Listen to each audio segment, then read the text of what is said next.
اعوذ باللہ من الشیطان الرجیم بسم اللہ الرحمن الرحیم۔ سلام بر شہداء و ماہ ضیافت الہی۔ یہ انقلاب اسلامی کی کامیابی سے پہلے کا واقعہ ہے۔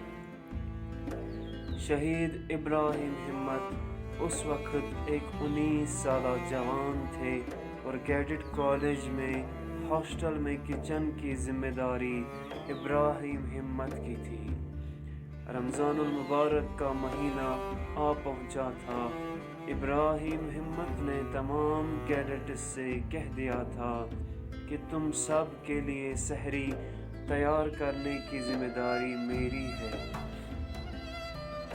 ابھی ماہ رمضان کو ایک ہفتہ ہی گزرا تھا کہ سحری دینے کی خبر جنرل کو پہنچ گئی۔ وہ فوراً ہاسٹل پہنچا اور حکم دیا کہ تمام کیڈٹس میدان میں جمع ہو جائیں۔ جب تمام کیڈٹس میدان میں جمع ہو گئے، اس جنرل نے ایک گلاس پانی سب کے حلق میں زبردستی ڈال دیا اور کہا، تم لوگ رنگ روٹ ہو، تمہیں روزے رکھنے کی کیا ضرورت ہے؟ اس کے بعد ہنٹر سے سب کی خوب پٹائی کی اور سارا دن گرمی اور دھوپ میں کھڑا رکھا۔ ابراہیم ہمت کو بھی 24 گھنٹے کے لیے بغیر کھانا پانی سحری تیار کرنے کے جرم میں ایک کمرے میں بند کر دیا گیا۔ ابراہیم کا غصہ اور بے چینی دیکھنے لائق تھی۔ دوسرے دن ابراہیم کو واپس کچن کی ڈیوٹی پہ بھیج دیا گیا۔ ابراہیم ہمت نے بھی عہد کر لیا تھا، چاہے کچھ بھی ہو جائے وہ ان جوانوں کا روزہ خراب نہیں ہونے دے گا۔ ابراہیم کا ذہن تیزی سے کام کر رہا تھا کہ کچھ ایسی ترکیب کی جائے کہ بغیر سزا کے یہ جوان اپنے روزے رکھ لیں۔ بالآخر ایک ترکیب ابراہیم کے ذہن میں آتی ہے۔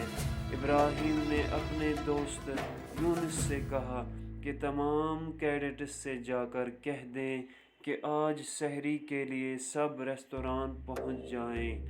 سب کو ابراہیم کی دماغی حالت پہ شک ہو رہا تھا۔ آدھی رات کو ابراہیم نے اپنے دوست یونس کو ساتھ لیا اور کچن میں سحری تیار کرنے پہنچے۔ باقی کچھ کیڈٹس جنہیں ابراہیم کی مدد کرنی ہوتی تھی، وہ ڈر کے مارے اپنے کمروں میں چپ بیٹھے رہے۔ کچن میں ابراہیم اور یونس ہی رہ گئے تھے۔ ابراہیم اور یونس نے کچن کا فرش اچھی طرح دھویا، پھر صابن کے جاگ بنا کر فرش پر پھیلا دیے اور دعا کرنے لگے کہ خدا کرے میجر جنرل ناجی کو اطلاع ہو گئی ہو اور وہ جلاد اس طرف آ جائے۔ یونس شدید پریشانی میں تھا، مگر ابراہیم ہمت نے چولہا جلایا، چاول کا پانی دیگ میں ڈالا اور ایک کونے میں بچے تخت پر نماز شب کے لیے کھڑا ہو گئے۔ تھوڑی دیر میں گاڑی رکنے اور کتوں کے بھونکنے کی آواز سنا دی۔ ابراہیم اور یونس پرسکون انداز میں نماز میں مشغول رہے۔ جنرل ناجی کو کسی نے مخبری کر دی تھی۔ وہ ہنٹر ہاتھ میں لے کچن میں داخل ہوا۔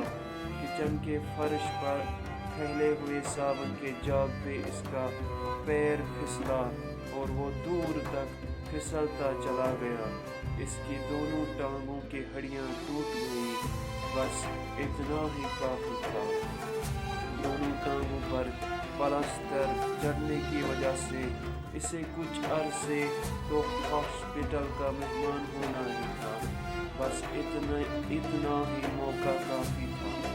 اس کے بعد تمام کیڈٹس نے سکون کے ساتھ اس سال ماہ رمضان کے روزے ادا کیے اور ساتھ اجتماعی دعا و مناجات کے بھی پروگرام رکھے۔ سب ابراہیم ہمت کی ذہانت پر خوش تھے اور ابراہیم بھی خوش ان جوانوں کے لیے ہر روز سحری تیار کرنے پہنچ جاتے تھے۔